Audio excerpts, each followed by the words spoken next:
Hello, and welcome to Commonly Asked Questions with your coaches. Hello. Here we go. Chris, a lot of people ask what supplements should they take when training. What would you recommend?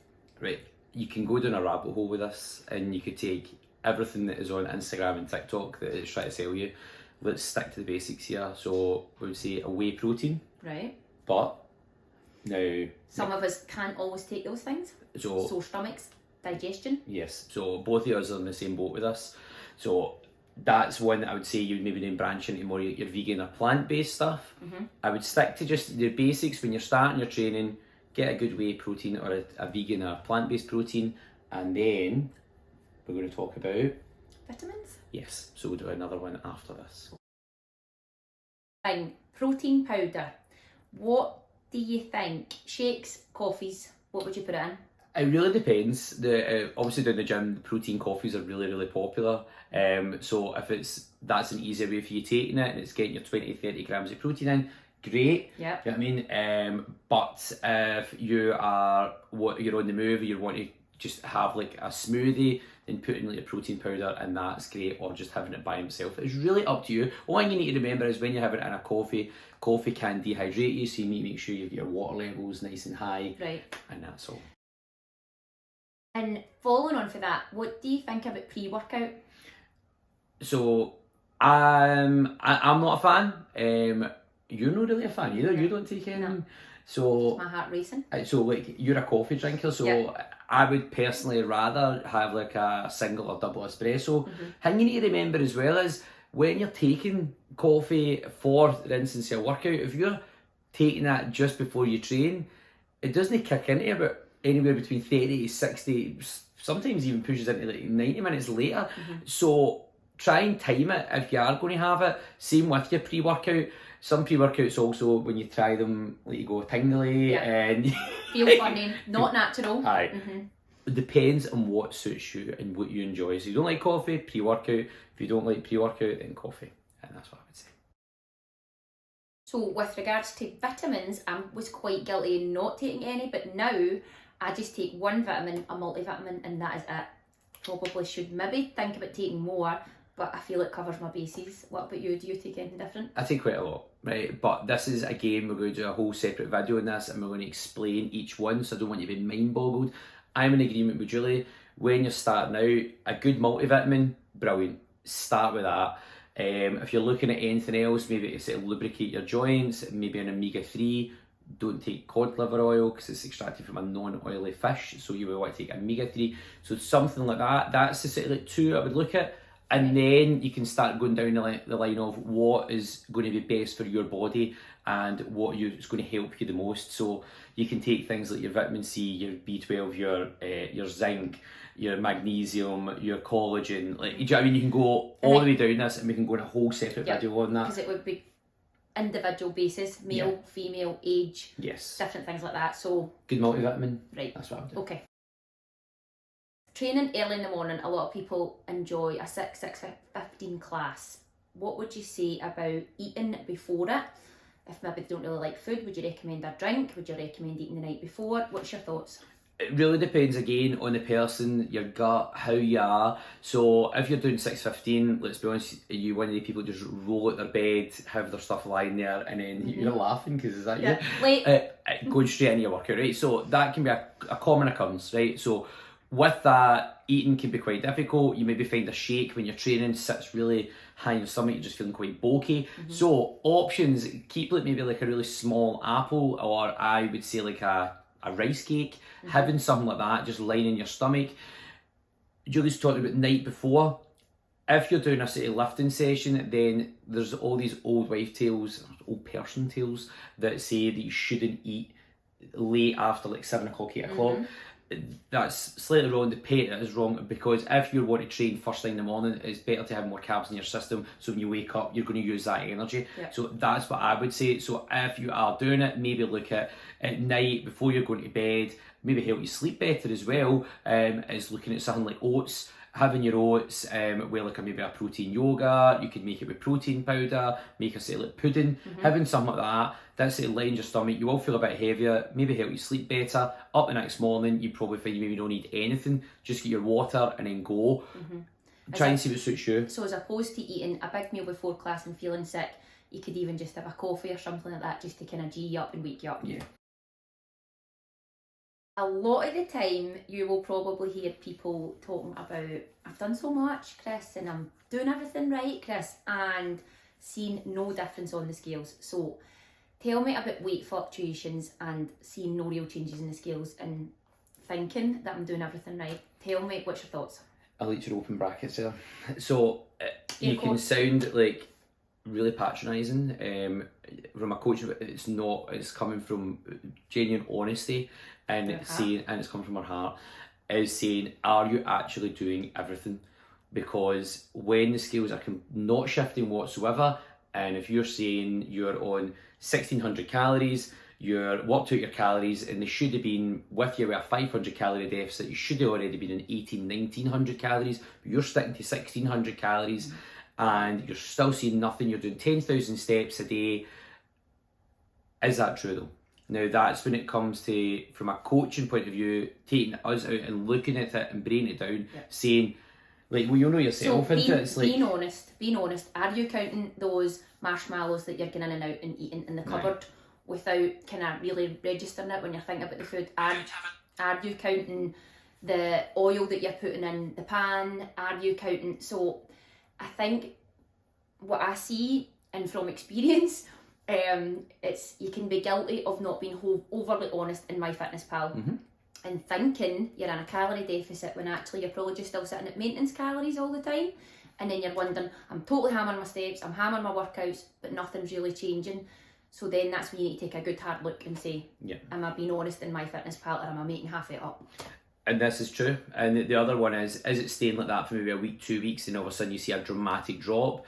Remember, people's digestive systems work in completely different ways as well. So people could be backed up, try to be really polite here, but you could be completely backed up for a good few days, and then all of a sudden, oh, I've lost 14 stone in a day. Do you know what I mean? And it's like, oh, right, okay. These are other things. Remember, everybody's body is completely different. And also remember your frame. If you have got a bit more body fat to lose than somebody else, then your weight is going to come off bit by bit by bit. If you're leaner, then you are going to notice it coming off really, really small. But remember, you maybe have a rush at the beginning. So it could be like your water, everything like that, a bit of a rush, and then it'll slow down. So you get that big, and then it just goes nice and steady, and then it'll start coming off. And be realistic with how much you're actually looking to drop. You are not trying to drop 4 or 5 kilos or pounds a week. It's unrealistic. It's unmaintainable. Also, the drop in calories needs to be realistic as well. So look at your maintenance versus then chopping out 600 calories. It's unrealistic and unsustainable. So then that's when you start no counting the marshmallows that you're eating in the kitchen. Exactly. Do you know what I mean? So be sensible with your calories and be fair with your calories. And be honest. And be honest. Polycystic ovaries and underactive thyroid versus weight gain or staying the same. Tell me. Okay, again, you need to cover the basics when you're doing this. So look at everything. When it comes to polycystic ovaries, if you're going to the doctor, you're going to the nurse, they're going to ask you, one, are you overeating, or are you actually in a calorie deficit? Big one for me when it comes to polycystic ovaries is your movement. That doesn't necessarily mean like caning the gym. What is your actual physical movement? Now, if you're very sedentary, like, are you walking? Are you parking that wee bit further away? Are you walking that wee bit further? What is your daily step count? Now, I'm not asking you, and there's Julie asking you to go for what, 2,000 steps up to like 12,000. Yeah. What we're trying to say is don't be unrealistic. Aye. Move that a bit more. Yeah, so you need to be realistic, and I think with that, what we're finding out is with underactive thyroid, you need to balance out your diet and find like the happy medium. Yep, it should be a lifestyle, and this is what you've got to look at. And is you can't constantly live on a diet. Do you know what I mean? So look at all the basics. Doesn't matter if it's the Mediterranean diet, the keto diet, the thing. All of them come down to, are you on a calorie deficit? So when it comes to like polycystic ovaries, look at things like how's your movement, your step count, are you in a calorie deficit, and other things is like how is your sleep? Do you know what I mean? This is a big thing. Like, are you say going to your bed at 1 o'clock and then sleeping all of a sudden at like 10 o'clock, and like you're creating a really bad routine, then that routine falls into your step count's rotten because you're tired, you're then hungry. Then all because when you're hungry, you're craving more sugar because your body is just like crying out because it needs more energy. Constant hangover. Yes, do you know what I mean? So look at all these type of things before you sort of like go down any other route. Cover the basics first. Okay. Rest days, yes or no? Yes.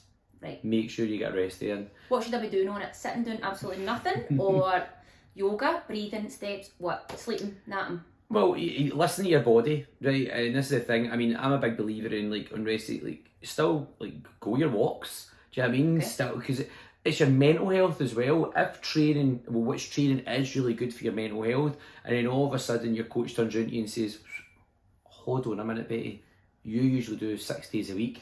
I'm going to stop you doing that, and I'll know what you're doing 3 days a week of this." And like, oh my god, like what am I going to do? Yeah. Like, and it's totally mucking around your head. So, like Julie's saying, like, So what still would you do do? my, so I would still do, so for me, I would still do my steps, but I'm just not, I'm resting my muscles. Yes. Yeah. And you can do that. Yoga, because your mobility is so important. Breathing, a bit of mindfulness, a wee bit of meditation. Yeah, I'm a big fan of it. See, breathing, practice your breathing. So breath work, very, very important. Mindfulness, like Julie's saying as well. And it just helps get the head right for the next day's training. And block off that time in your rest day to go and take your grand for a coffee, or go and take, that's your day, like going out for lunch with your pal or something like that. You need to have like mindfulness time and time for you. Resetting time. Yes. Okay. Christopher, lifters, metcons, tell me, talk to me, flat shoes, not flat shoes. Right, okay, so you're just getting into lifting, then I wouldn't be going out and running and buying a pair of lifters and a pair of metcons, right? So what I would say to you is looking at your type of trainers you're training in, if they're like running shoes, take them off when you're squatting and deadlifting, get them off, keep it cheap and cheerful, don't go and buy hundreds of pairs of trainers. As you progress with your lifting, right, now we've spoken about this. We have. Right, is looking at things like Metcons, your Reebok versions, like all these types of ones are great to start investing in. They're good for your functional training, boot camps, CrossFit, all these type of things. Lifters, as you progress again, be it Olympic lifting, squatting, front squatting, then looking at lifters, but then again they go in at levels. So you could go in at like a sort of more introductory level where you've got your Adidas ones that come in at maybe £40-50. Then you start going a bit more advanced where you can go into like Nike Romanos where you're sort of splashing out about 160 quid on that. That is when you go, do you know what, I'm using these all the time. Like I've had my Romanos for about 5 years and I've kicked the shit out of them and they still last. So definitely if you've got them sitting in your cupboard, get them on, because that's, we're going to be using them in the gym. Definitely don't let them gather dust. Squatting, deadlifting, like back squatting, all these type, front squatting, Olympic lifting, get them on. Right. If not, I mean flat foot, nothing up with just having your bare feet or your socks. Training style, when is a good time to be going high volume, low reps, and then vice versa, low volume, high reps? When should we be doing that?